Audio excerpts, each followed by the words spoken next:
Ray from Hollyweird. Sean, Lexi, and maybe Sharks. They're breaking down all your favorite movies, TVs, and sharks. Hello from Hollyweird. Shark Month, baby! He's dressed for the occasion of the movies today. Hey, does any genre have more 3D movies than sharks? We'll get into that. Because no. The answer's fucking no. And then they re-released all of them under the guise that you're watching a normal movie. And guess what? You're They're not. normal. They're 3D. I can't wait to talk about this, but I'm trying to figure out where I can put him. Do I just hold Nowhere. him the whole time? Well, that's always a nightmare for me, so do whatever. Yeah. Quick, not shark-related question. Are we excited for 28 years later?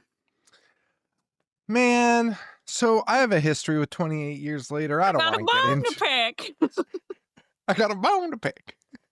Wait, I gotta find that clip for you. Wait, we shouldn't do it on there. Anyway, I'm testing out a new segment for a thing. It's called I Got a Bone to Pick. I got a bone to pick. And I gotta damn it. Oh, okay. Ready? This is I Got a Bone to Pick. This is gonna be the new Lexi segment. Wait, do you actually have a bone to pick? I was saying for you because we're talking about 28 years later and you're like, oh, brother, don't get me fucking started. I see. This is gonna get delisted, but so I'll have to remove it. But anyway, listen, this is the bone to pick jam. I got a bone to pick. That's it.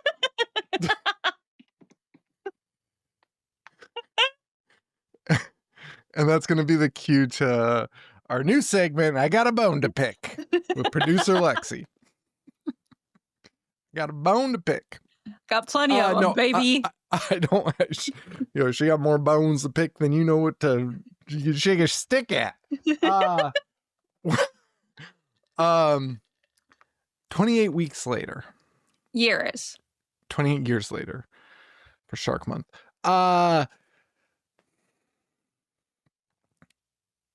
I love 28 Days Later. Loved it. Loved it. I think it came out like around my birthday and like not a lot of theaters were showing it. And my little girlfriend at the time took me to go see it.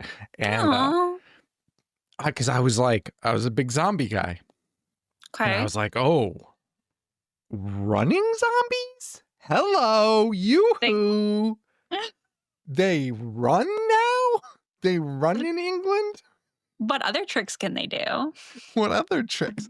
Fucking love it. I thought it was like one of the best horror movies. And 28 years later, I like refused to see for a very long time.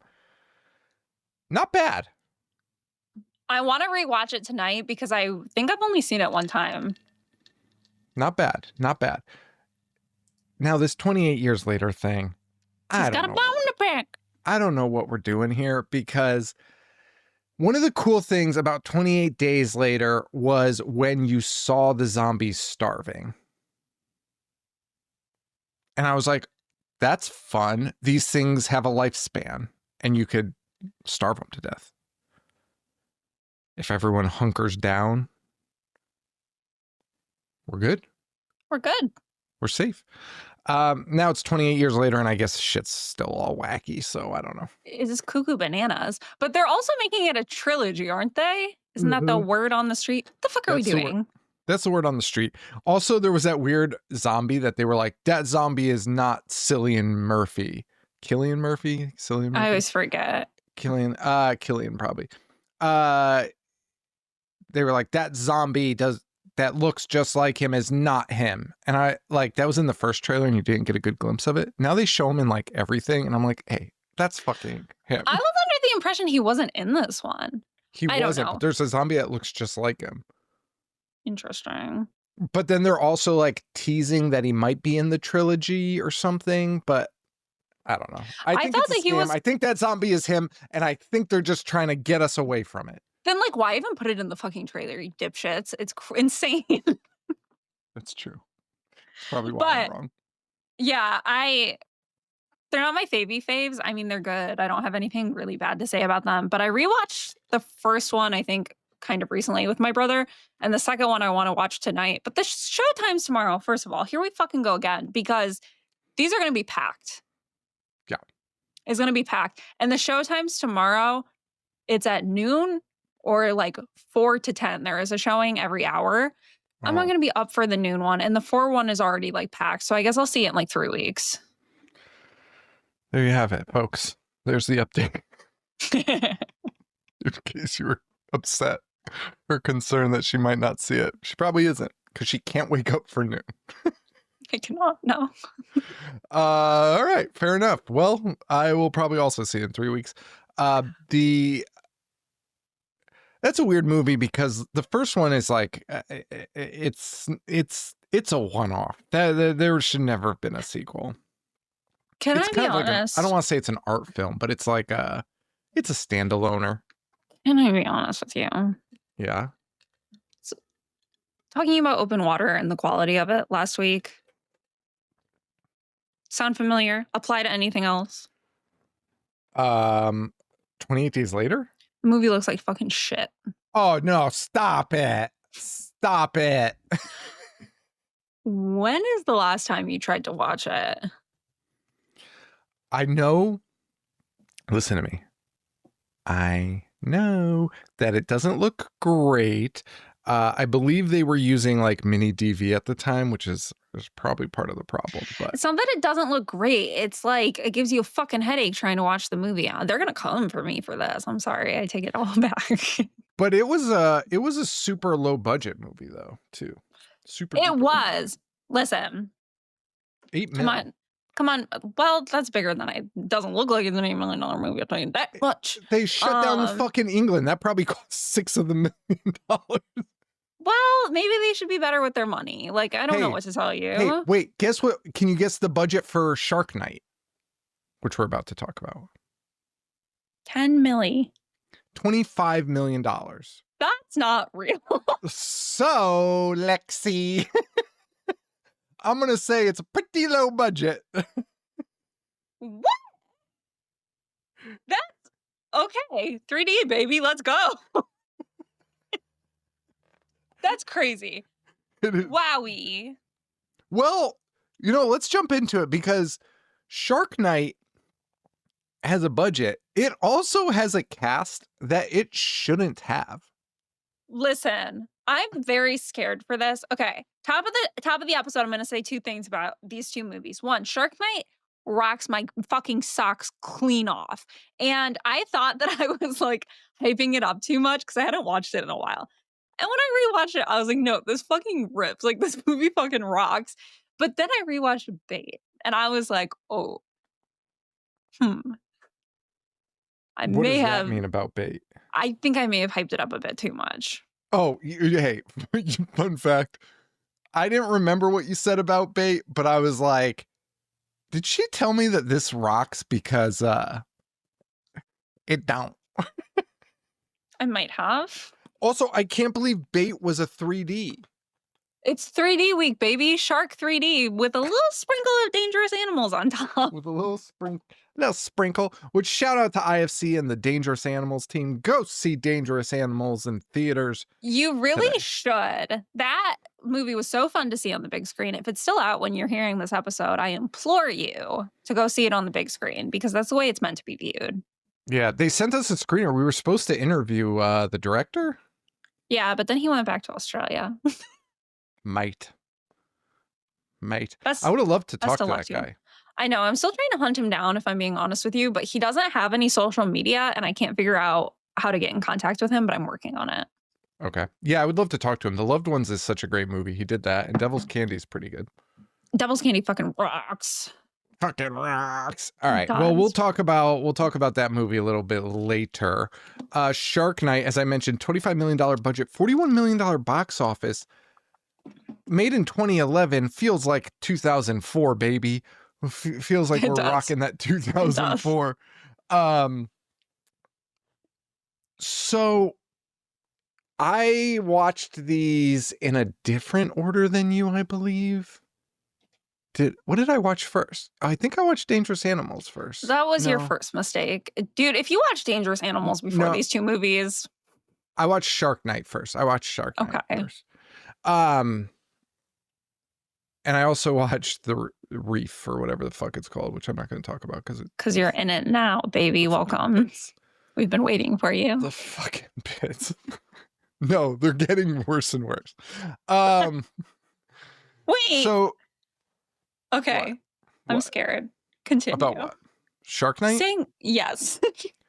Okay, so Shark Night is Shark Night 3D. Bait is Bait 3D. A terrible title. Bait alone, fine with. Yes.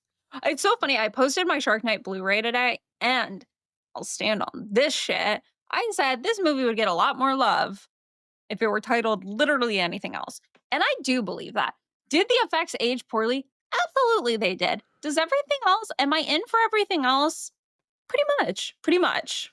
So one of my questions I have here, because these are two 3D movies. We watched a 3D movie last week. Oh yeah, Jaws 3D. But that doesn't fall into this category. Are these movies that are using like Final Destination, right? Mhm. When you start doing CGI for a 3D movie, does it make the CGI worse? What's interesting is I don't know. I tried Googling it. I couldn't find an answer, but I think it does because I imagine you have to generate the artwork in a different way and the 3D models in a different Yeah, way. I actually want to look into this, but I'm fighting with everyone in the world right now and haven't had time. But because when I was watching that Sharksploitation doc, which I watched after the fact, after you did, they touched on that when it came to film in 3D. And I was like, oh, that's interesting. Like, I actually do want to read more into that, but I do want to look into CGI now too. Because it's like, because if the CGI has to, you're not just trying to make a shark, you're trying to make a shark, your goal is to make it come out of the camera. Right? Like that? So it's if it's coming out of the camera, you're like, it must be different. It's got to be a different process than just like trying to create a realistic looking shark because the CGI in these two things is awful. This is a realistic looking shark. And when I put it to the camera, he doesn't look like he's coming straight at you. So I'm sure it must be a vigorous process. Yeah, thanks. Thanks for that insight.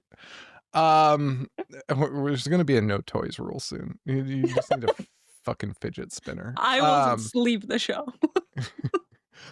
So the CGI shark, they're not looking great. The weird thing is Shark Night and Bait both claim to have had 3 giant animatronic sharks that they used for the movie. The sharks and Bait, well, there were some scenes that were crazy and we'll get there, but I think overall the sharks, no, they were about equal actually. The sharks and Bait, I could at least pinpoint the animatronic ones. Yeah. Which was fine. I loved it. I was like, hey, there's a real thing. I did not see an animatronic shark in Shark Night. I don't think that exists. I think they painted over it with the CGI to do 3D effects. Yeah, I don't know. Okay. Fuck, I meant to look this. I'm so sorry. It's just been nonstop combat for me because I forget which Final Destination did David Ellis, the director of Shark Night, direct? David Ellis, Final Destination. He must have done the 5th one. Oh, wait, that's right. He did that. He did 2 and 4. No. Oh, so he did the. Oh, yeah, it is right.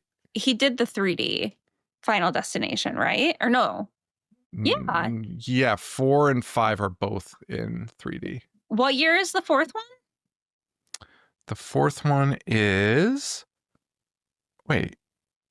Sure. Final Destination 2. Oh, yeah, the Final. I forget that it's called that. Yeah. Fucking. 2009. So he did it right before Shark Night. This man loved doing 3D. He did. He also did Snakes on a Plane. We should talk to him. Is he alive? Yeah. I have some questions. You and me both. Oh, wait, no, he is dead. Oh my. The cause of death remains unknown. Oh my gosh. Arrested True Case Hollyweird Buddy. story immediately. We're going to blow this case wide open. It was the 3D camera makers were pissed Yeah, I mean, that he made a mockery of their format. they might have been. Mystery. That's kind of weird. I actually kind of don't like that. That's kind of bizarre. So, but the cast here is pretty wild in Shark Night. Dude, I called Sean, I forget when, and I didn't want to talk about it, but I said, the cast in this movie, there's just constantly people showing up where you're like, what the fuck are you doing here? It was so weird. So it's Sarah Paxton. You like Sarah Paxton, right? Yes. She was in The Last House on the Left remake, The Innkeepers, Aquamarine. Yeah. She was in Queen. Barbarian. Sean, we fucking talked about this last week. Oh, we did? Yeah, because she's married to Zach Krieger. She's not in Barbarian. She's the voice on the TV. Okay, well, then you got Dustin Milligan, who was Schitt's Creek, Ted, the veterinarian. He was in Schitt's Creek. He's in here. Chris Carmack, what was he in? He was in The Butterfly Effect 3, baby. And he was in The OC and Grey's Anatomy as Dr. Atticus Lincoln. You got Joel David Moore as Gordon. Listen. So, Joel David Moore, every time he pops up in a movie, I just get stoked because it's like, that's my buddy. Like, I don't know why I feel that way about him, but I feel like he constantly pops up in these weird, like, aughts horror movies, playing the same character in every single movie. But, like, always. I mean, obviously, I know him from Hatchet, and, like, that's why I'm a fan of his. But yeah, but I mean, he's in The Guest too. He was just in he was in 2 movies I saw in theaters, I think last year, that he's just playing like the weird side character, same character he always does. I like him a lot. You know, there's no way. Oh, he's an Avatar guy. Yeah, he is. I've never seen that though. So. Good for him. Good for him. Get that Avatar money. I like that for him. That's fantastic. I truly actually, yeah, he's a weird guy because this is like the Urkel thing. And like the guy that played Urkel, what was Urkel's name?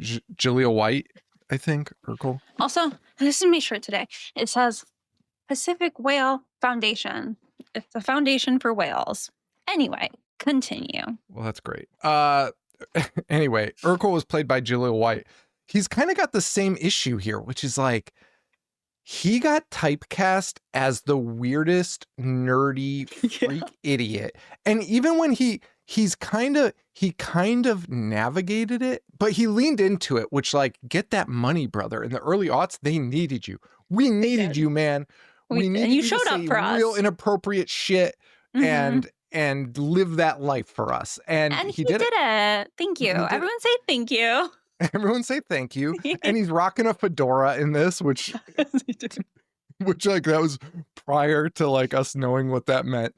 And then, but then he's also in Grandma's Boy, which I don't know. Have you seen Grandma's Boy? No. Oh, it's so fucking funny. Anyway, he's amazing in that. He's a guy that acts so like a do you robot. like him? You like Joel David Moore? I hate seeing him. And I hate the characters he plays. But he serves a purpose in this time period. And it's to say super inappropriate shit. It's to say these bizarre jokes that you're like, ooh, why are you saying that? It was very of the time. Like I want to fuck. But like 2011 was post Dane Cook era. But it reminds me of Dane Cook for some reason. It's like this Dane Cook style of humor. Like in this one, he's like, oh, she won't let you tickle her privates. Like, what the fuck does that mean, dude? What? You're hung like a toddler. Hey, man. Dude, mad respect to him. Like, he would hold up to Chinese water torture because I do think that being able to say she won't let you tickle her privates straight is crazy. Like, that is some strength, baby. Sure. That's fucking insane. Who wrote this? Some jerk, clearly. Then you got what's his, I don't know how to say his name. Cinque Walls, who he was in Carry On, he was in the Teen Wolf show, he was in like a million TV shows. You got Catherine McPhee. I think she's done some stuff, maybe. House Bunny. Chris Carmack, we already talked about. And one of our favorites, Donald Logue. You are not mentioning one of the most bizarre casting of this movie. Which one?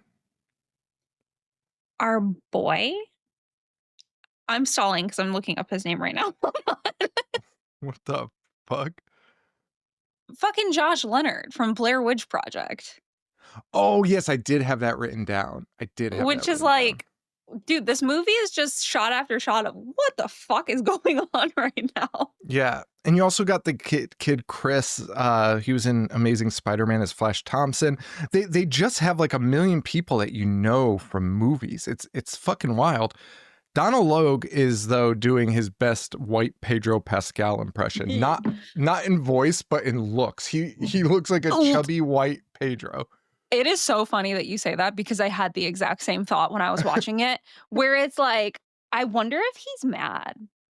Donald Logue, you know, because Pedro is just like a younger, like more attractive version of him. He stole my look. And the thing is, Donald Logue, I mean, I know him from Grounded for Life, but he's in fucking everything. And I think he's got acting chops. Like, I actually think he's good. So, like, Pedro Pascal probably does just piss him the fuck off. I don't know if that's true. I don't think that's true at all. I think he's pretty content. A very... I can't believe this movie was in theaters. By the way, Kaylee Cuoco has like a weird cameo in it, like as a extra. Yeah. Huh? Yeah. I did not notice that. That's so funny. I didn't either. I just read it. What the fuck? Yeah, it's very weird. They I'm telling you, they spent their nut on this, I guess. Maybe she's not in it. I don't know. That's what I read. Anyway, a movie where sharks are the villain, but not quite. There's another villain, the most dangerous animal, if you will. The human being. Oh my God. Oh my Getting God. a little catty, are we? He's in X Games mode. No, I'm not getting catty because Dangerous Animals did it so much better. So much better. However, we will be touching on that point at some point. Yeah. So in this one, it's a bunch of hillbillies. They're down in Louisiana, which I was like, huh. Because they're definitely on a lake in this movie. And I was like, that's weird. Turns out Louisiana actually does have saltwater lakes that connect to the Gulf of Mexico. Well, the aerial shot of them like driving the boat was cracking me up because could you have picked a more disgusting looking lake? No, you couldn't. You absolutely could not have. And the hillbillies in it also cracked me up because one has shaved down his teeth. I mean, he's very clearly wearing like fake teeth, but when I say very clearly, I mean they look like the things you get like at a dollar store. Well, it's so funny because I didn't notice it was Josh Leonard because he doesn't really do anything after Blair Witch that matters. Yeah. And I saw that and I was like, where is he? And then I realized I was looking right at him. I was like, what the Playing fuck? red with shaved shark teeth in his mouth. It looks like fucking Nosferatu. Making insane racist comments the entire movie. Yeah, that was weird. That was actually super weird. And his hillbilly friend, I forget his name, but his hillbilly friend I love because these are hill people. Dennis. These are Dennis. These are straight up hill people. We're in Louisiana. We're in the backwoods. This motherfucker's got a diving flag tattoo on his back. You're like, what the fuck? I wondered when I saw that. I thought it was a conservative flag at first. Confederate, sorry. But I wonder if that's what it tried to be, and they were like, "You can't put that in." But after everything that's said in the movie, I don't think that would have been a note to pick up. No, it was also 2011. That was. Yeah. Yeah. What are you talking about? No, it was for sure the diving flag. It's the diver down flag. It's just very silly though. But those are our real villains here. We could talk about that in a little bit. A lot of side boob in this, not a lot of frontal nudity, no frontal nudity, just a bunch None of at side all. boob. Here's a Yes. question. Okay. Here's a question. From a straight man to a bisexual woman. Is side boob doing it for bisexual women? No. Or, I mean, gay women too. I guess anyone that likes boobs. Is side boob a man thing? I think it's a man thing, right? It felt like a man thing. It depends on the situation, I guess. On screen does nothing for me. If I'm at a bar and a chick is referencing side boob, I'm into it. But like putting it on screen in place of nudity doesn't really like cut it. No. Okay. With you there. That's just no thank you. Well, no, Yeah. I'll still take it, I guess. Still fun. Anyway, so yeah. So the other thing that stood out in this was get rid of cell phones in movies. I'm done with it. Just get rid of them all. Well, they kind of did. They did, but like I'm done with the cell phones have no reception. Work with them, brother. They're doing what they can to get it out of the movie. Pretend like there's no cell phones anymore. I think that's what we have to do agree in with movies. you. I agree with you 100%. Cut them some slack. They're doing what they can. They're doing what they can. Yeah. So the sharks featured in this film are animatronics built by Edge Innovation. That's such a bold-faced fucking lie. I know.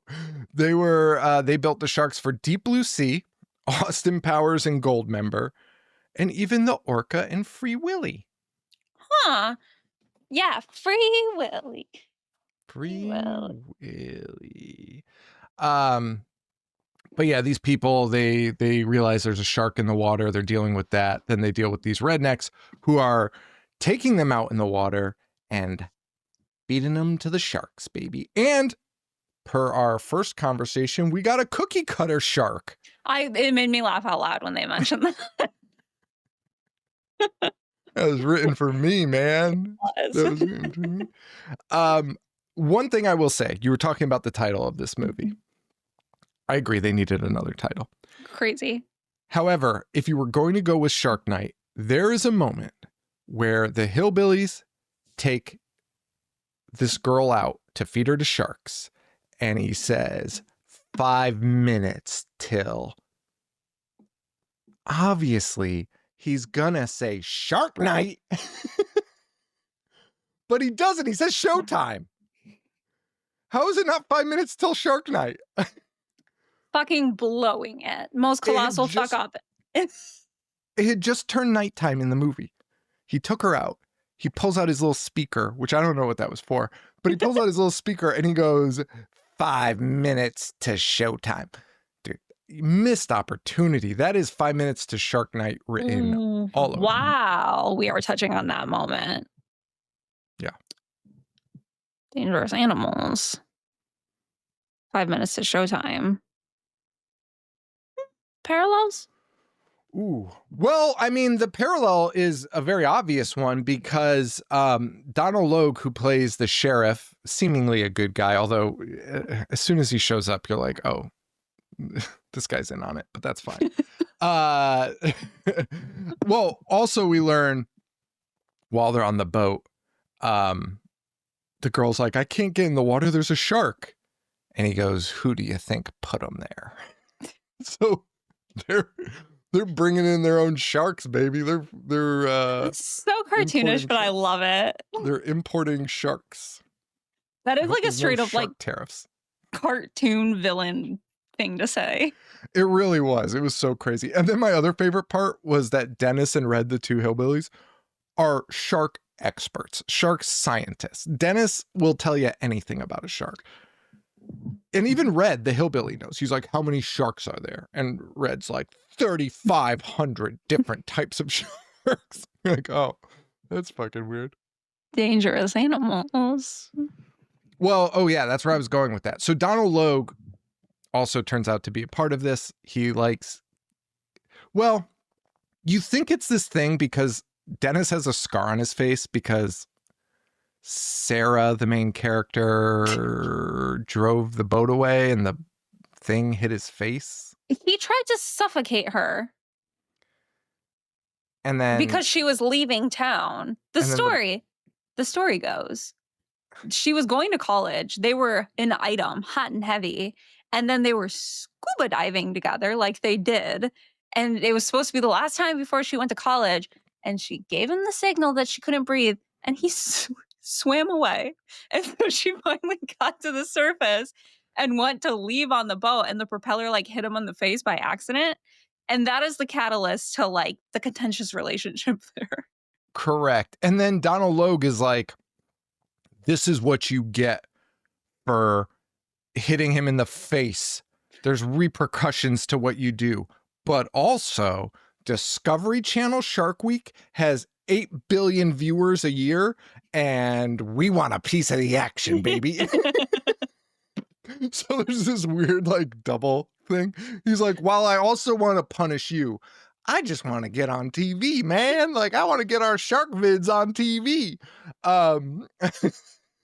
I mean, I think his real idea is to put like essentially a snuff film on the internet to get famous, but still it's very not thought out. It's not thought out at all. No. But weird parallel to, as Lexi's been keeps saying, dangerous animals while leaning into the camera and microphone. The plot to this and Dangerous Animals are extraordinarily similar. Dude, it's crazy. And the thing is, after I finished Shark Night, I was actually, okay, so to preface this, the reason why this was so big to me is because when I saw Dangerous Animals, I guess I had like entirely forgotten the plot of Shark Night, but I have just told everyone that it's the best movie of all time for some reason. So when I saw Dangerous Animals, part of why I was so stoked about it was like, oh, this is like an original concept. Like that's why I was like so fucking stoked. I was like, I have not seen a shark movie like this before. Turns out I had. Now, I don't know. I don't think it's a total ripoff. It's not. It's unique. It's definitely darker. It definitely felt. Yes.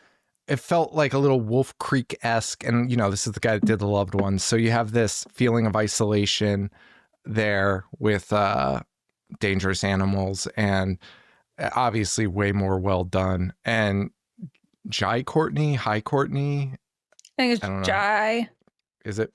That guy's just that guy's just 200 pounds of man meat, baby. It's so true. Now, is he attractive or no? No. Oh, really? I feel like so. people would disagree with you. I've seen a lot of people online talking about how hot he is in that movie, which is crazy to me. But dude, when he does that dance, I was like, oh shit. No. Dangerous Animals is a great fucking movie. And that has not changed at all. It's just, I really did say it was very original. Like I thought it was a very original concept. But I had seen a movie and had been promoting a movie that has the same concept. Yeah, I did like it. I did like it a little, well, a lot bit more. But anyway, yeah, it is interesting that those are the two. We're going to do a bonus at some point, probably not tonight since it's late. We started late, but we're going to do a bonus on Dangerous Animals and talk about that a little bit more, I think, because I want to kind of go into Dangerous Animals kind of a lot, because there was a lot of great shit in there. Yeah. That I feel like no one's done. I agree. Some of it they have, but a lot of it they have not. The blood drop in the water, I ate that shit up. Dangerous Animals is a mean ass motherfucking movie. Oh, and also, can I tell you the one thing about Dangerous Animals that pissed me off about all the shark movies we've watched to date? The sharks looked amazing. I mean, I think they used real footage of real sharks. Mm-hmm. The sharks looked so fucking good. And I was like, oh, here we go. Here's a real shark. Like, I like this. This makes me happy. And then I was like, oh yeah, because I've just been watching these horrifying CGI sharks for 2 weeks. Yeah. Here's the thing. People, especially after watching that doc, I can't even try to say it right now. After watching the shark doc, the CGI sharks are an epidemic. They really are. There's no other way to put it. And I actively, believe it or not, I actively avoid movies with CGI sharks because it's like, I can't. It's just, what the fuck are we doing? You might as well have made this a cartoon at this point, you know? That being said, I did highly recommend 2 movies with terrible CGI sharks. You did. Now, I would like to present a video for all of our video people. There's audio to this too, so it'll come through in the audio also. So, and there's no way this is copyright protected, so I think it will make it into the episode, hopefully. But I have to say, okay, Lexi did not pick up on this. They do a post credit, and I'm talking about post credit. Like, you got to wait till the very end, and then they included this bizarre. I can't tell you how bizarre this was. I thought it was like a fever dream music video at the end. And it's all of the actors singing and rapping about sharks, including one guy doing a full LL Cool J I Need Love spoof. And I'm pretty sure the song is I Need Sharks. Gimme. All right, here we go. Shark Night song, Shark Bite.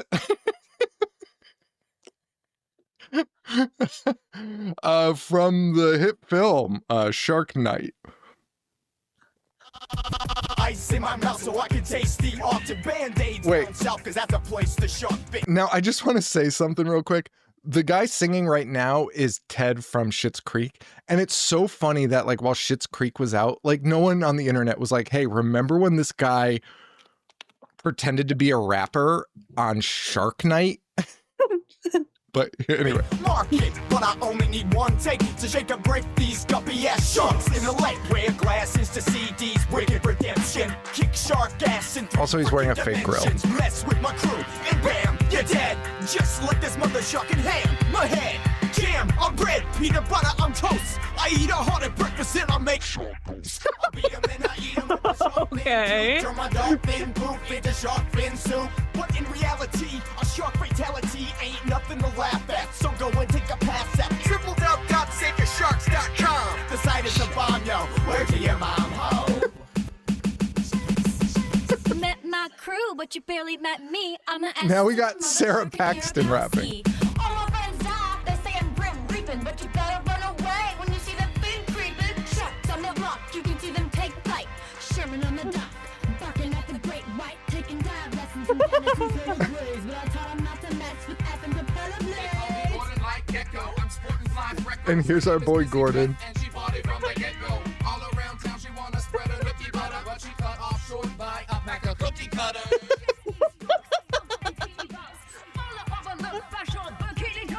Sharks on my job, sharks on my job, sharks on my job.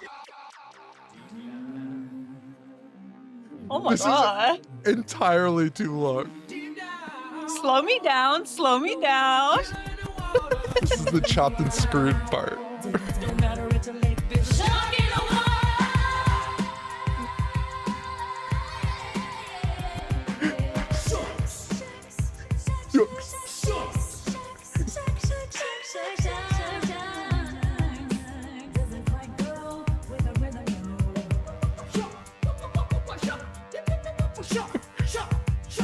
By the way, for those of you wondering, this isn't a sample that they're editing. The guy is singing like it's a sample. Kid and I'm as naked as the juice, getting ready to let loose. My damn line today, mom gets me paid. Sharks in the water, aren't you afraid? I want us to swim deep, sharks can't get me. When it's a black man so fast on my jet. Let the waves come in, I'm gonna save my friend from the great man killer. Watch out, it's Contender.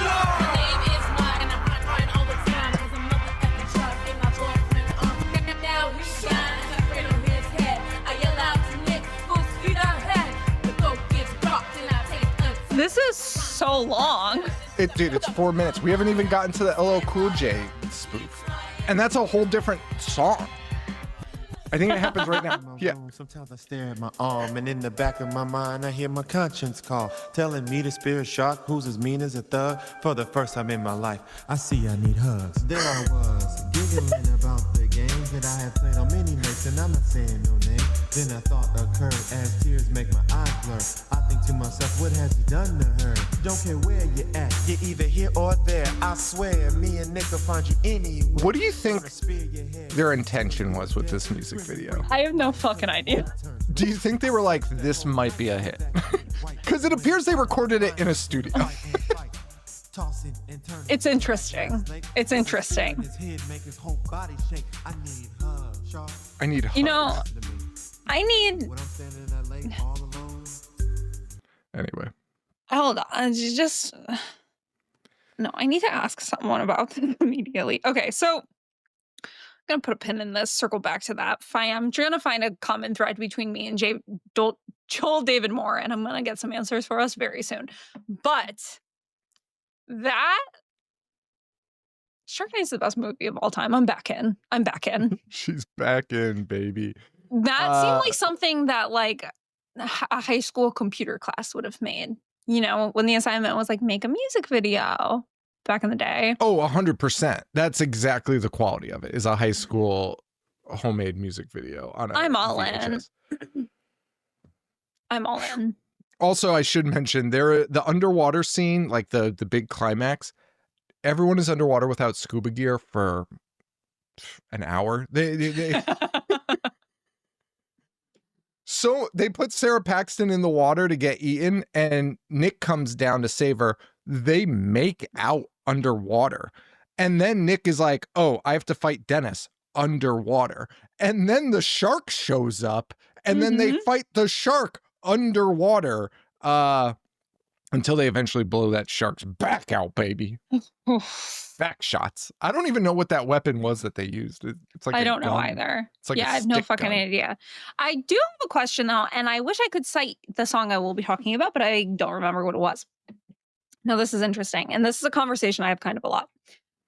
So I always, end credit songs, I genuinely think almost make or break a movie. A bad movie, I think they make or break a movie. Because here's the thing. I wish I could remember what this song at the end of Shark Night was. It was something thematic. It had to do with, it was not that, but it had something to do with all of this. And because of that, it was like an upbeat little like, whatever the song, I wish I could fucking remember what it was. But it's like the movie ends, you're feeling however you're feeling about it. Maybe you're disappointed, you know, or maybe you had a really good time. But then here comes this funky little song. And you're like, okay, you know what? I did have fun. It's like you're like manipulated into thinking that you had fun because the end credit song's fun. And I legitimately think that that is a real thing, that the end credit song is so important. Was it Round and Round by Rat Attack? I think that's what it was. Maybe. I think it was. I know what you're talking about. Well, it's funny because I think it was. It was like a punk song, right? Yeah. Yeah. Yeah, I think that was it. I might be wrong, though. The best one of all fucking time is at the end of Barbarian, they play Be My Baby, which is like the fucking best, dude. That is so much fucking fun. That kick-ass fucking movie ends and then Be My Baby starts playing and it's just like, this is the best day of my life. And I think end credit songs just are so important. And I don't think enough people put stock into that. Yeah. Now, speaking of that, Bait 3D ends with a like 1950s, maybe earlier. It was like swing music. Mac the Knife, because I was like, what song is this? Why do I know this song? And it's this weird slow down like indie alternative version of Mac the Knife. Oh, the shark babe has such teeth, dear. I love it. I don't care. I love it. I think that's so fucking fun. No, I wasn't a fan. So Shark Night. So I think next week what we're going to do is we're going to wrap up Shark Month, and just talk about the sharks. Talk about the sharks. Talk about the movies. sharks.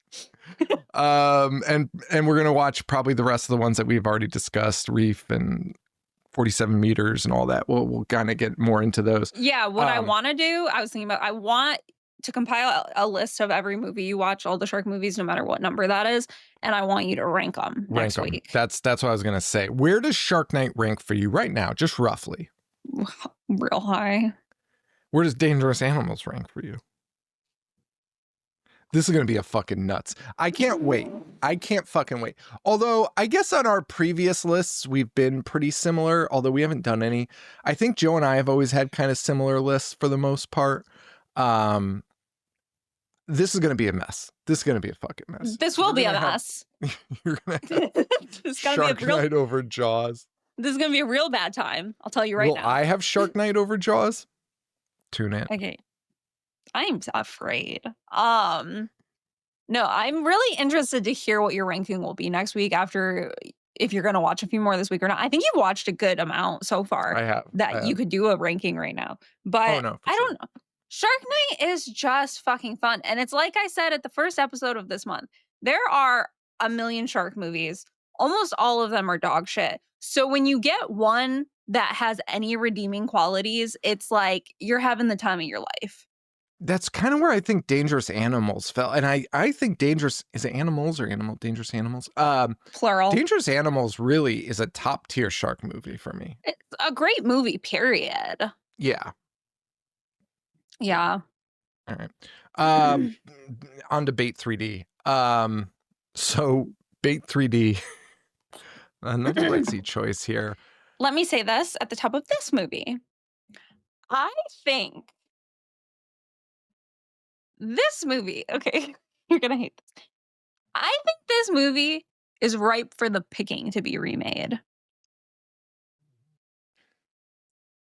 Okay. So I'm fine with that. I'm fine with that. So the premise, for those that don't know, and no one knows because who knew this movie existed, the premise of this movie, please wait, is that it is a group of people dealing with a shark. Oh, we've seen that before. Yeah, of course we have. We've been doing them all month. In a grocery store. What? The fuck are we talking about? Now. I love it. Now, there's a lot of flaws to this movie. Yes, absolutely. The one redeeming quality I will give it. You will immediately notice that there are 4,000 characters in the movie. Yes.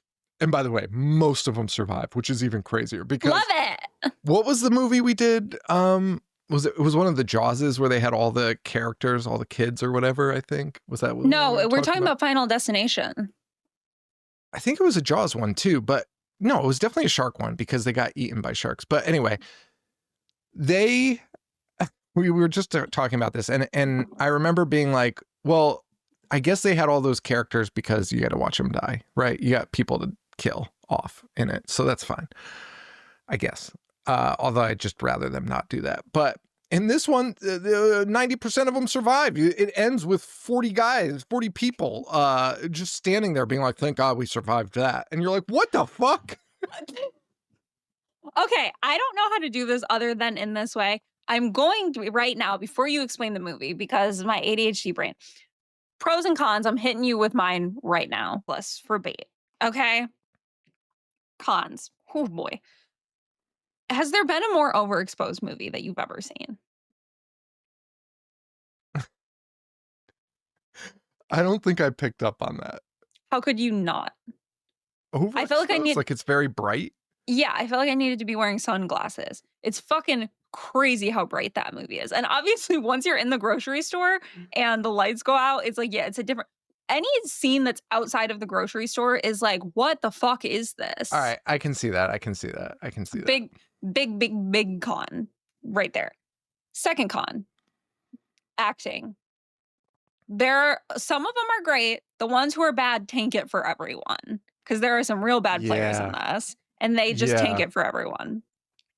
Yeah. Third con. I mean, dude, there's so many. I feel like those are like my main two gripes with it. Some of the acting is really bad that deters from like all of the good acting, because there is a substantial amount of good acting happening in this movie and the way it looks. Now, pros.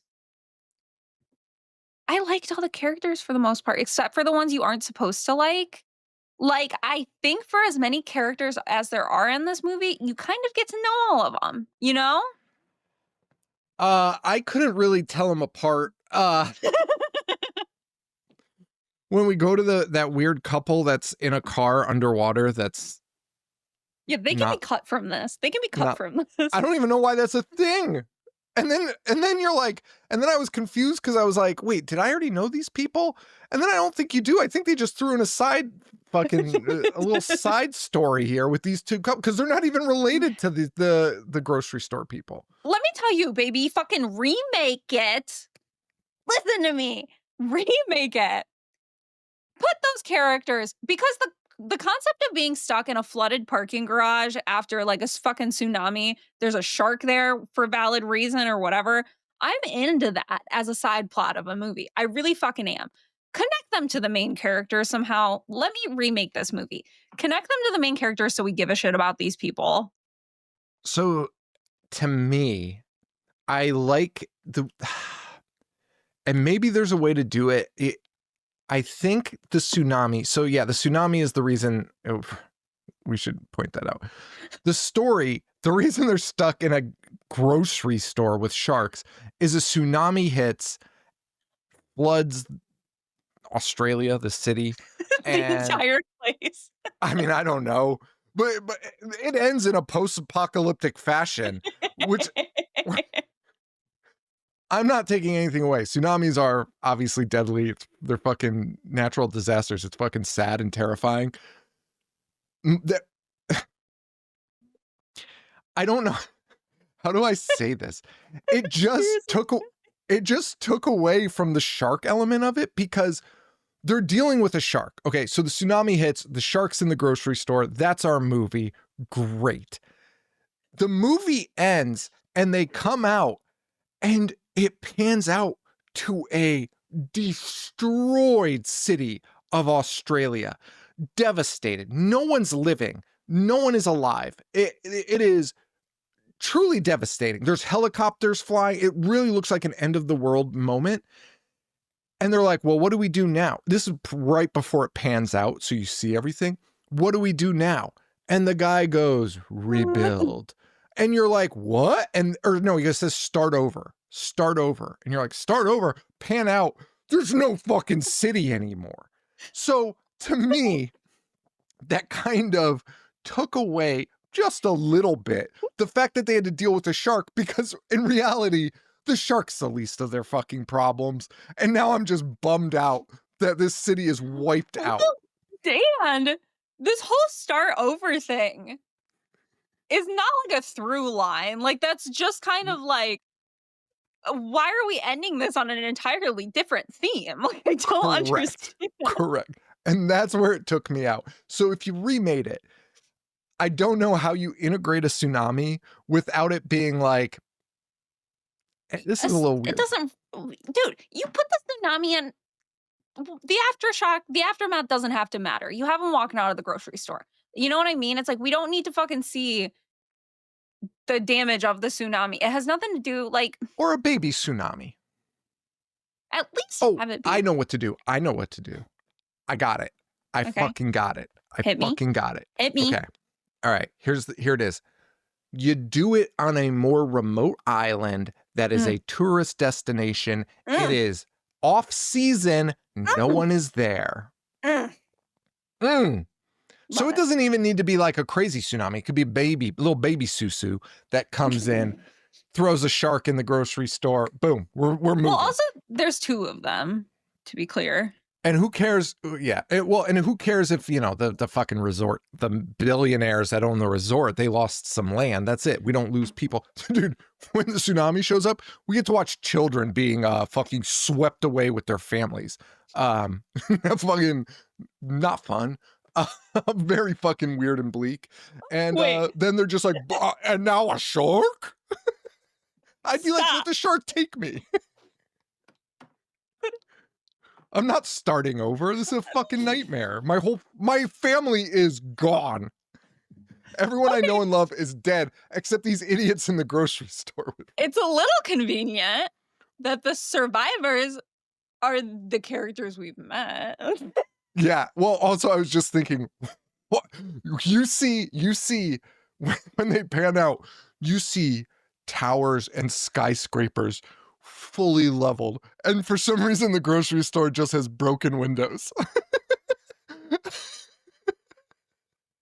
Okay, now wait. I didn't even put that together until just now. The grocery store is in pretty solid shape. Okay, so listen, here's the thing, right? This is what pisses me off about this movie when I rewatched it. Because as far as shark movies go, I think there is a lot about this movie that could work in theory. Did it work in the movie? No. Conceptually, should it have? Absolutely. Put it into someone else's hands? Mine, for instance. And I'm making a fucking summer blockbuster, baby. Because it's like, and this goes into explaining the entire plot of the movie, which we haven't done. But you have the opening credit scene of a shark attack. That is like an interesting relationship that these two people have now. You have that groundwork. That's an interesting dynamic. The fact that these two people are like back together now on this like weird shark attack for the second time, whatever. You have the robbery gone awry, which we have not. A heist film. If you walked in late and missed the shark opening, you'd be like, I'm not in the right movie. It's a cop dealing with his daughter who's a thief, and then at the same time, a heist taking place in a grocery store. By the way, a heist in a grocery store is fucking crazy. It is a very small grocery store, and these people come in like they're robbing a fucking bank. The movie fucking rocks. I take it all back. It's fucking crazy. But here's the thing, okay? For as fucking insane and random as all of these like plot points are, there is this weird connective tissue between them that I think could work if executed properly. Okay, so that was where I was actually trying to get to at the beginning of this, was the 47 characters. It was giving a little bit of Empire Records vibes. Okay. Have you seen Empire Records? Yes. Okay. Empire Records, so awesome. I loved that movie so much as a kid. I rented it like 1,000 times. We don't have a movie like that, I feel like, anymore. And this one was like giving me some Empire Record vibes of just a cast of people, all different, but somehow had a gel and a connective tissue, like you said, that you were like, this works. I like this. I like this. Yeah. There's 30 people here, but I kind of like it. And yeah, of course, they're not all the same. Of course, they all aren't the same people. They all have different things. I like that. I like that. Yeah. It was just too much here. But I would love to see that again. So a remake would be great. Somebody talk to me. Problem with the remake, though. Who can we get to do that? A very famous person has the rights to this movie. Who the fuck has the rights to this movie? And is currently in production with Rennie Harlan to direct the sequel.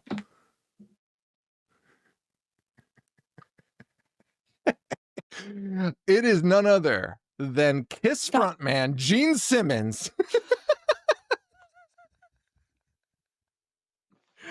There's no fucking way this is a real episode we're recording right now. Production of a sequel called Deep Water about a plane en route from China to Australia crashing in the Pacific Ocean was scrapped in 2014 due to uncomfortable similarities to the disappearance of the Malaysia airline Flight 370. However, in 2023, Gene Simmons, along with ArcLight chairman Gary Hamilton, created a production company and announced their first film from the company will be the previously shelved Deep Water, with Rennie Harlan set to direct. That can't be a real thing that you're saying to me right now. I looked up Deep Water, and there are companies looking to purchase it for distribution. Just Aaron Eckhart is in it. there's no way you're not like horrifically mistaken right now. And I'll tell you why. Ben Kingsley is in it. Here's why I'm worried you are confused. Because Rennie Harlan directed Deep Blue Sea, which I didn't realize when we were talking shit about Rennie Harlan last week or 2 weeks ago. All I'm going to say is Rennie Harlan.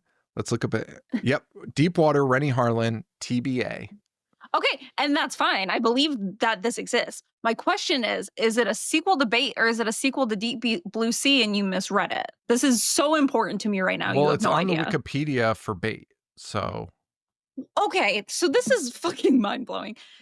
Okay, so yes, Rennie Harlan, who we were just talking shit about because we brought up Strangers Chapter 1, which he did that, also directed Deep Blue Sea, which I didn't realize when we were talking about it. If you have Rennie Harlan on for some reason to direct a sequel to Bait for some reason, this man loves doing shot-for-shot remakes of movies. Let him remake Bait. Don't make a sequel. Let him remake Bait. Also, this isn't a sequel, by the way. Like, how is this even remotely a sequel? It's a plane crash in the ocean. Like, what? Why is this a sequel? But whatever. Yeah, in February 2025, Magenta Light Studios acquired the U.S. rights to the film. So this is insane. This is like a fever dream. This isn't real. What the fuck? Yeah, so, but it is. It's like there are a lot of things in this movie that should work, but they don't. Yeah, I would say that is a understatement. And also the fact that this is supposed to be 3D, I feel like there are not a lot of 3D elements in this movie. There's not. It's not great. It's not great. There was something I was gonna fucking look up. What was it though? I can't find it now. Anyway.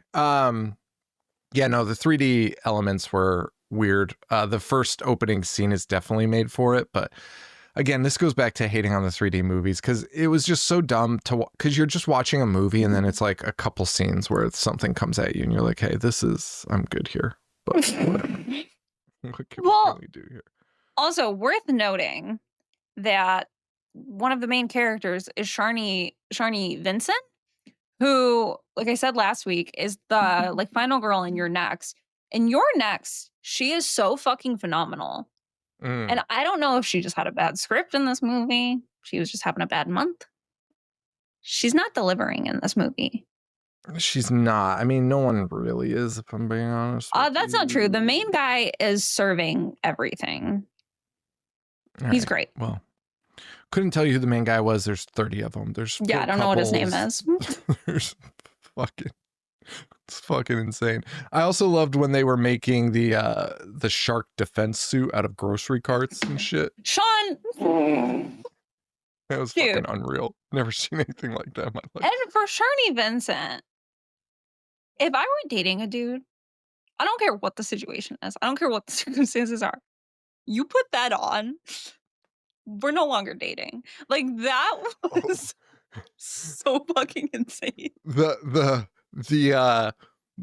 grocery cart shark suit is an ick for you. Dude. Hey, there's a lot of dumb icks. I don't think that's one of them. I'm with you. Fucking Campbell soup. Walking out like a fake robot costume.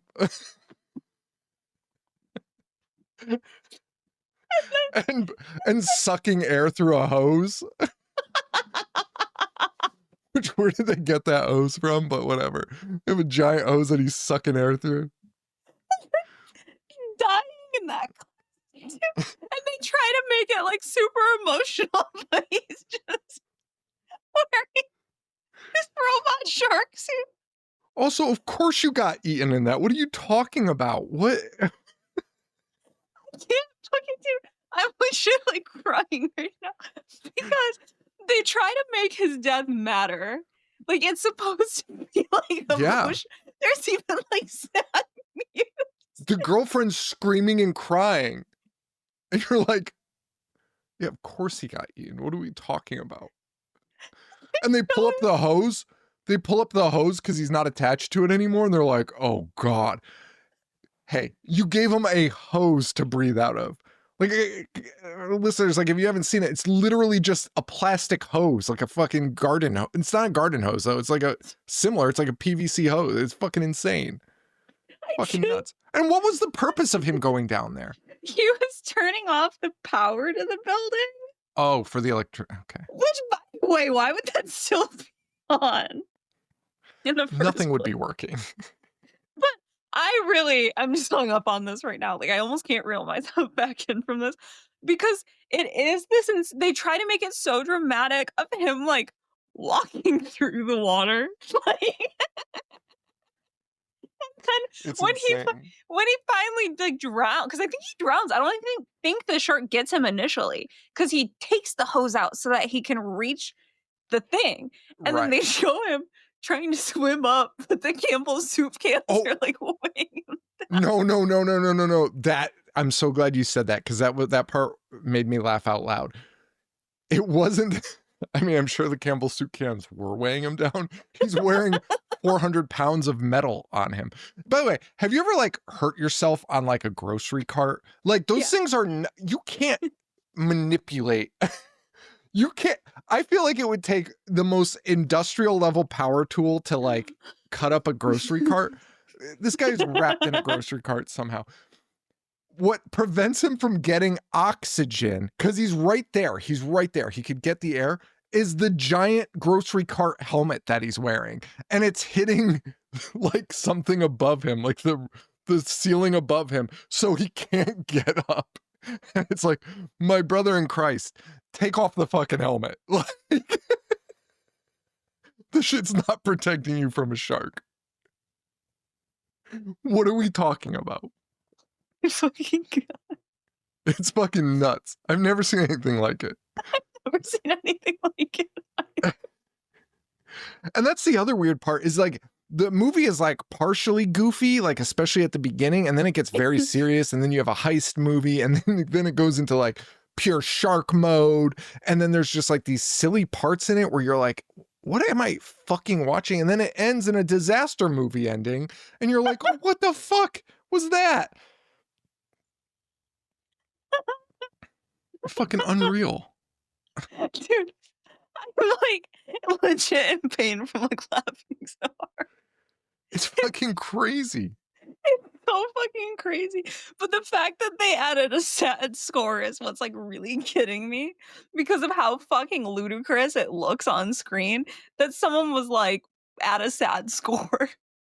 And there is not a single person out of the 70 people on screen when this is happening that is like, makes a crack about the outfit. They're like, are you sure you want to do this? And he's fucking walking like a fucking robot. Wearing a box costume. A robot. He's walking like a kid, like that kid in A Christmas Story who has like too many sweaters on. Yes. No, Yes. it's fucking crazy. But honestly, I think Bait might rock. Like, I don't know. Bait does not rock. I do not recommend Bait to anybody. I think you could find much more valid uses of your time. And some of the kills are crazy. Well, it's just some of the CGI shark kills look so fucking bad, where it's like, you just shouldn't have done this. But there are some like good, actually like tense moments in this movie too. Sure. I don't the know. CGI really kills it. It is some of the most atrocious CGI you will see. The sharks are brutal sometimes. You're just like, But then I don't know. other times they look great. No, the atrocious CGI, sorry, I just remembered. The real atrocious CGI was when the tsunami hits. Stop. And people are running from like a green screen wave. And they're like, ah! And then like the video of the water just like kind of goes over them, like glitches over them. Like I feel like I can make it in Premiere. The thing is, listen, I don't like get off to like shitty movies. Like I'm not a person who is like, oh my God, that movie's so shitty, it fucking rocks. Like I legitimately just think this movie might rock. Despite But you keep saying, I think it might rock, which you just watched it. And the fact that you can't determine whether it is. See, You haven't been on the horror show Hollyweird long enough. This is what happens. We do the recap, we have a laugh, and then we're like, this movie rules. It doesn't, and it never has. And just because you have a good laugh afterwards does not make it a good movie. And I've fallen for it, and there's a million movies that I claim to love that I do not. And if I was shown again, I'd be like, what the fuck did I just watch? Okay, here's the thing, right? Change a few things about this movie, and you have a good movie. Well, sure. You can say about fucking anything. If I took Troll 2 and just changed a few things, be a good movie. My things are like, you changed the one character who thought that was like he was going to be nominated for an Oscar for, that one bad guy who just like thinks it's his movie for some reason. Yeah. You recast him with someone who can act. You don't do the CGI. You dim the lighting a little bit. You have like a passable movie here. I think you might be right. And by the way, I do, at the end of the day, I love the trapped in a... I do too. In a building thing. I do too. I'm just a fan of that. And I've been thinking about that a lot since Sinners, because I was like, man, I love a good old trapped in a building movie. That shit rules. While we're on the subject, the movie that came out this year called Trapped, starring Bill Skarsgård and Anthony Hopkins, yes, was the worst movie I've ever seen in my life. Are they trapped in a house? They're trapped in a car. Oh boy. It's so fucking bad. It's actually like astounding how bad it was. Remember the movie of Ryan Reynolds, Buried Alive? Yes. Did you ever see Phone Booth? No. That one's pretty good. Yeah, I love a trapped. That's why I think I like Frozen so much, because they're like trapped on the ski lift, and like Crawl Fox because she's like trapped in the house. Crawl Fox, yeah. Trapped movies only go one of two ways. Either they are so fucking good or they are so fucking boring. And I don't know what makes it good and what makes it bad. Probably well, because I mean it's a thing, right, where it's being stuck in one location. You have to have a solid fucking script and solid fucking actors to make that work. If you don't, you are testing fate. That's true. You are. It's a hard thing, I think, to pull off. Easier said than done. One of those bad boys. I'm trying to see what the movie I recently watched was, where it's like, maybe it was 47 meters down. You know what else I thought about in this movie? And it's so funny because both of these movies have dog shark attack fake outs where you think the dog gets got, but then he comes back. Yes. Well, when it happened in Shark Night, I looked up doesthedogdie.com for the timestamp so that because I actually thought the dog, whatever, I didn't watch when they throw him in the water, but this one I did watch it, and I was thinking about it. I'm saying this with my whole chest and putting it on my dog's lives. If I'm in that situation, there's a great white right in front of us, person next to me throws my dog at the shark, I don't give a fuck who it is. I don't give a fuck if my dog lives or dies. You are getting fucking tossed straight into that shark's mouth immediately following that. Well, what's weird about it is it's just one of those things where I feel like you could be like, I could understand an argument of like, in a state of survival, it's you or your dog. Like, I could understand somebody being like, well, yeah, you have to give up your dog to survive. In this situation, doesn't really matter. I'd be like, I'm cooked. I'm fucking smoked. Don't throw the fucking dog in. Like, we're all going to be dead in a matter of moments. So let's just let everyone try. I want you to think about this. Same situation. Someone throws Brody because he's a little bit of an inconvenience. Oh no, they're dead. That's what I'm saying. I'm with you. Even if like Rafiki survived immediately and like swam up to the car and the three of us are safe. If it's you, Sean, and you did that, second the shark swims by, you're getting fucking pushed into the water for that stunt. Oh, for sure. Crazy as fuck. Yeah, I'm with you. By the way, the movie I think that I was thinking about Sinners about recently was I watched Devil recently, the elevator movie. Oh, yeah. One location. Done That might. immaculately. Shout out Morley. Shout out Morley. He was a assistant or a, I don't remember what he did. I think he was a consultant. He was the cop consultant, which I remember when okay. he said it, I was like, cop consultant. But yeah, there's like more cops in that movie than you could fucking you know what to do with. Anyway, that's it. What else do you have to say about bait? Anything? No. You are the master baiter, so you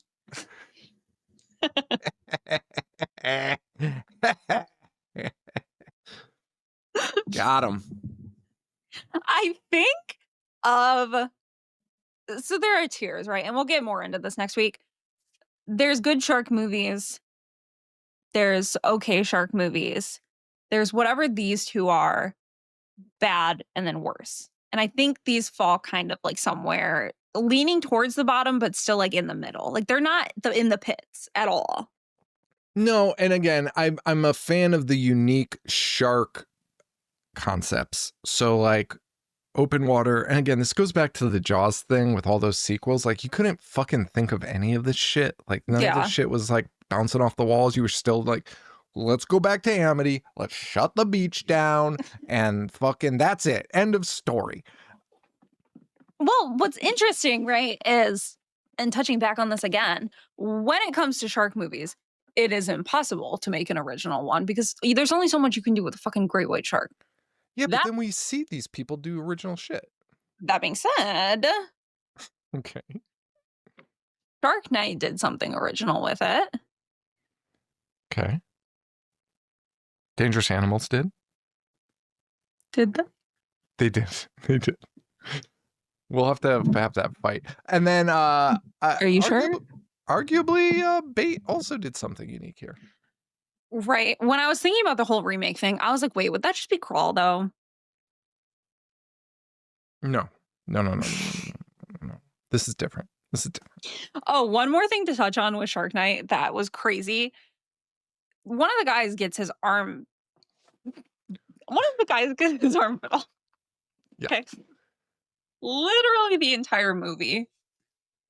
Clear as fucking day. He is doing this. Correct. Both arms are in his sleeves. And they're not even like trying to hide it. No, it's insane. Also insane that I can't believe we're going back to that first movie. That character loses his arm, and Ted, the veterinarian from Schitt's Creek, is a doctor in it. And they're like, we need to get this guy to a doctor.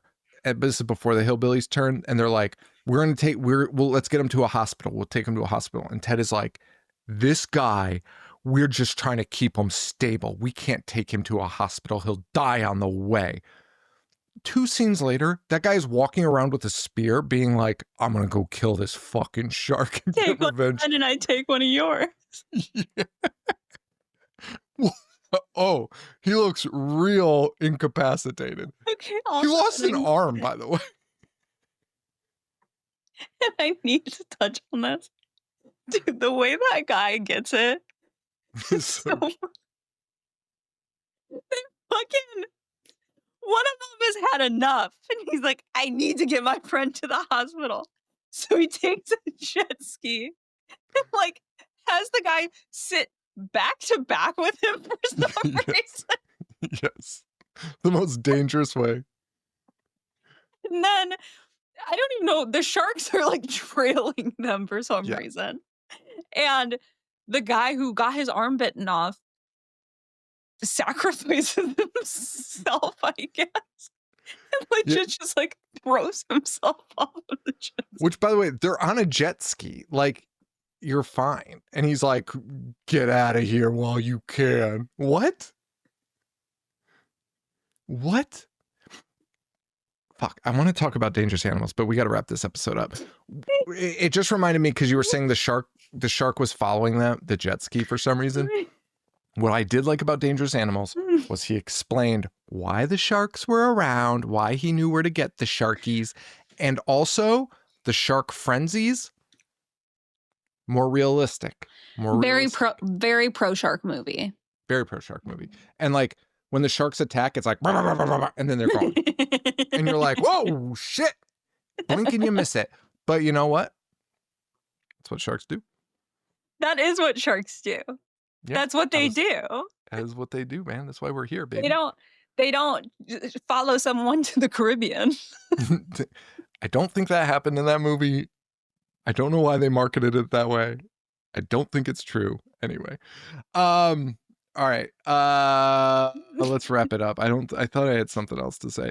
Patreon.com/IHateHorror if you want to support the show. We would really appreciate it. We got new stickers coming out. Lexi's pumping out sticker ideas nonstop. I'm going to get those ordered this week. So we should have shipments coming out in it'll probably be June by the time I get them.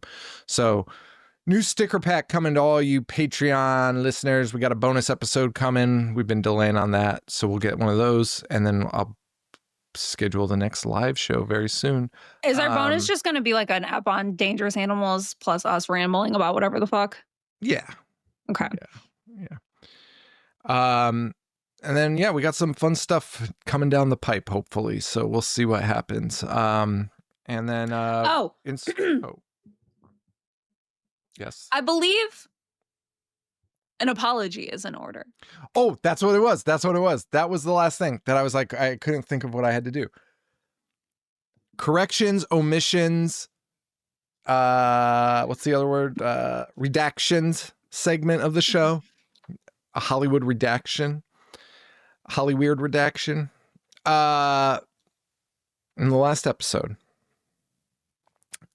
I belittled Lexi for saying John Hughes as the writer for Jaws 3 People Zero as a National Lampoon writer. I redact this statement. It was untrue. It was unfounded. It was... I want to defend myself for 1 second and say, in that stupid documentary, they said the writers of Animal House. He did not write Animal House. They said. He was a National Lampoon. Do you have the quote written? I don't, but I'm telling you, he said one of the writers of Animal House and the National Lampoon guys. Okay. Anyway, John Hughes was the writer they were talking about. I redact my statement. And also, I did not think I knew he wrote some National Lampoon movies. I did not realize he was a National Lampoon writer. So apologies to Mr. Hughes. Is he dead or alive? That's me. Is he dead or alive?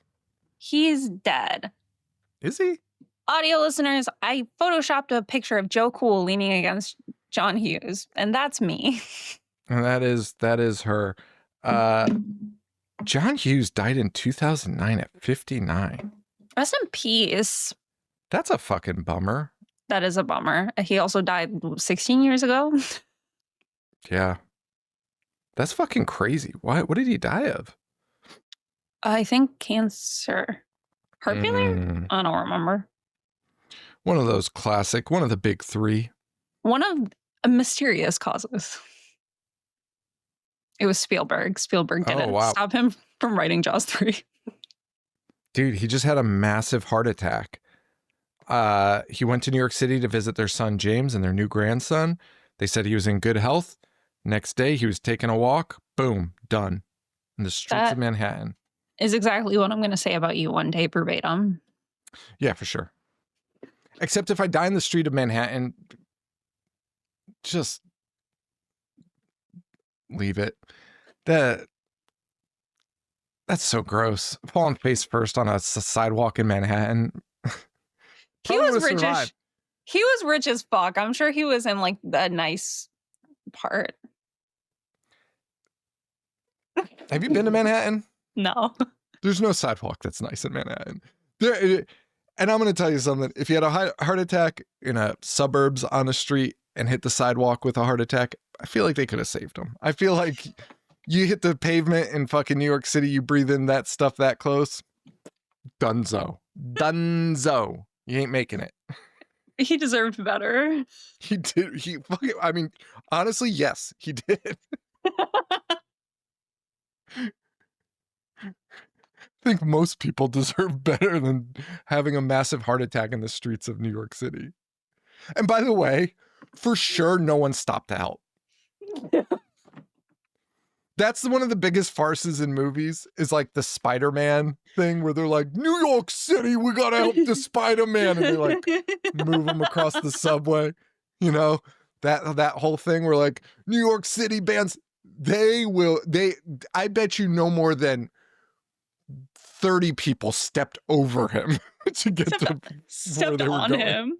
Stepped on him, over him to get where they were going. No one helped this man. Don't tell me otherwise. I'm sorry to tell you.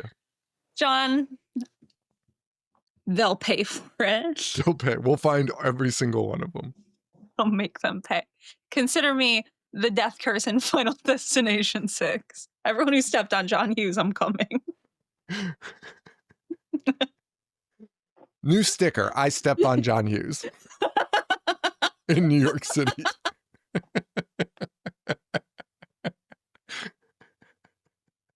I went to Manhattan and all I got was to step on John Hughes. Fucking deranged.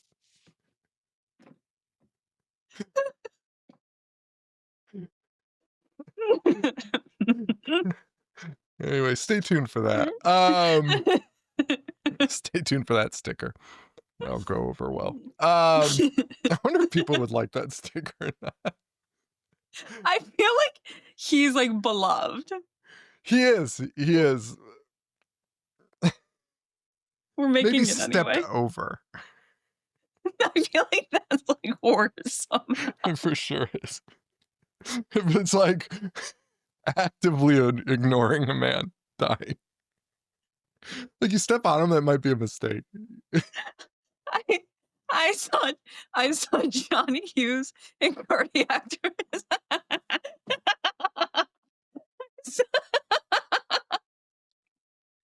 I saw John Hughes face down in cardiac arrest on a New York City sidewalk, and all I got was gum on my shoes.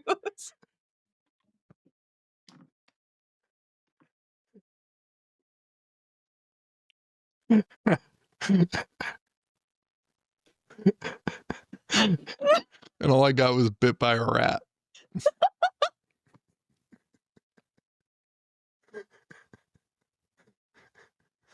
Oh, fuck. All right. Anyway, patreon.com/I hate horror. Follow us on Instagram at I hate horror. I think by the time this is out, we would have announced the winners of our contest. Yes. Yes. So, but follow us. We're going to do more contests, more little giveaways. Oh, I got to do the Patreon fucking giveaway too. So, I'll do that. I'll do that this week. So, all right, everyone.